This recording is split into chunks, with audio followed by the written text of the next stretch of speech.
Let's talk about sock knitting and avoiding ladders in your sock knitting. So there's lots of different ways to knit your socks. You can knit them on double points, on a 9-inch circular round and round, or on a magic loop, or 2 needles at a time. They'll all achieve the same result, but sometimes with double points and magic loop and 2 circulars, you will get ladders, and your stitches are typically divided half and half. I knit 64, so it's 32 and 32. And then when I go to make the turn, you can see that I'm not getting that stitch cinched up. This side it's obvious as well. On this sock, not so much. I'm not quite sure what made the difference with that, but you know, it's frustrating. And so trying to discover what ways to avoid these. Oftentimes we'll talk about tightening that first stitch and even tightening the second stitch when you make the turn for a magic loop or 2 circulars at a time. But recently, Denise DeSantis of Earthtones Girl gave a tip that has really made a difference in my sock knitting. So here is another sock that I just completed. This is the Magic Heel by Acorn Knits. It's where you knit the cuff, and then this is the heel, amazingly, and finish it like you would regular. More importantly, I want to show you where you can see that I'm still getting, I knit this with 2 circulars, so 32 on one circular, 32 on another, and made the turn, and I got a little bit, it's not super obvious, but you can see a little bit of that bubbling of not getting that stitch cinched up. I'm a loose knitter, and I almost think that even as a loose knitter, it's more difficult to get that changed. I've knit on 24-inch, I knit on 32-inch, I knit on 40-inch, and I still was always getting the same.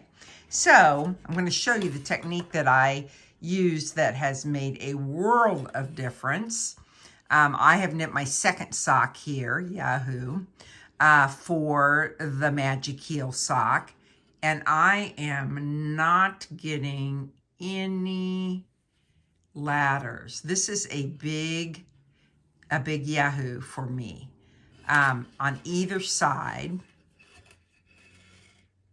And it goes simply like this. So we're ready for, we've turned, we've finished the back side, and now we're ready to knit across the front, 32 stitches. I knit continental.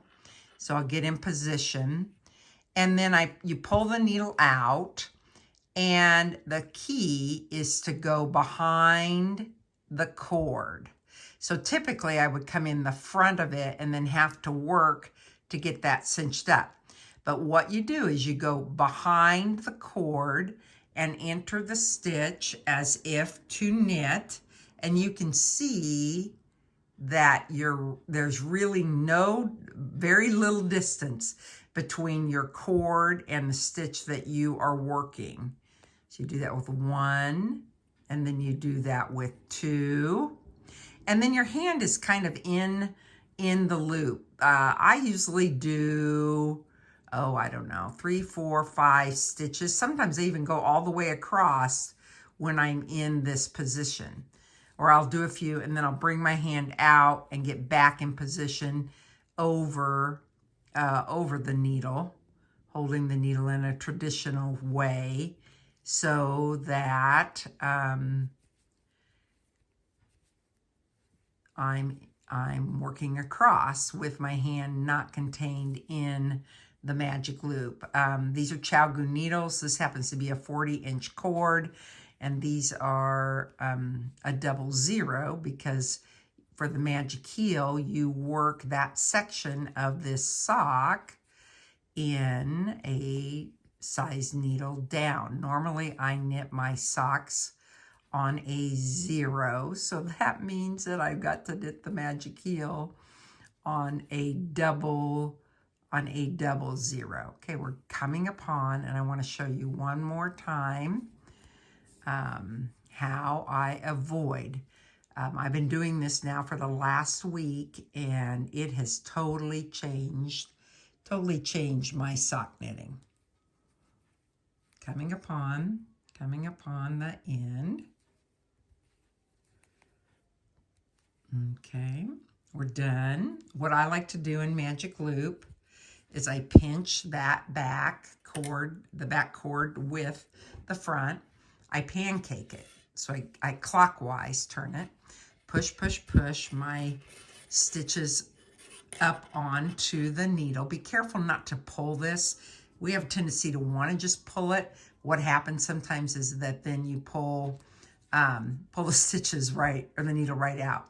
I throw the yarn back over that back needle, and then I bring the needle out to work. And again, the key is that you go behind the cord. You don't go in front of it.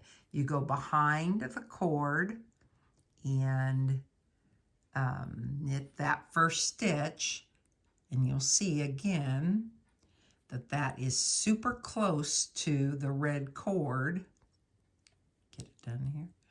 Super close to the red cord there. So that eliminates that yarn having to travel further. And then I'll knit across and continue on. It's really been life-changing for my sock knitting. There's just no ladders at all. So I hope that your future sock knitting will avoid ladders as well.